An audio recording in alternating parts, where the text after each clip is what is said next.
কাশিমপুর গাজীপুরে আবার জাহাজ আইলো কোন জায়গা থেকে? আল্লাহ, আমি তো মনে করছি আমাদের দ্বীপ জেলা ভোলাতেই এগুলা চলে, নদী অঞ্চলে। আসলে বেশ ভালো লাগলো আজকে। এটা হচ্ছে তুরাগ নদী, আর এই তুরাগ নদী দিয়েই মানে বালখেট আসে, বালুর বালখেট আসে এখানে, আর এখান দিয়ে সদরঘাট যাওয়া যায়। আর আজকে এটা দেখে তো অনেক ভালো লাগলো। ওটি বিন জামাল এক, জামাল এক, এটা জাহাজটি জাহাজটি কাশিমপুরে আসছে, আবার চলে যাইতেছে। আমার বেশ ভালো লাগলো।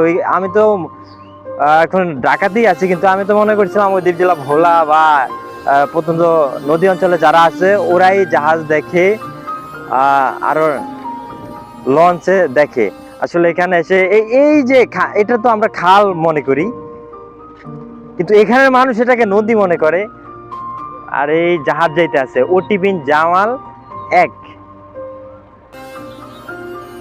বেশ ভালো লাগলো আজকে। এটা তো তেলের জাহাজ দেখা যাইতেছে, তেলের একটি জাহাজ।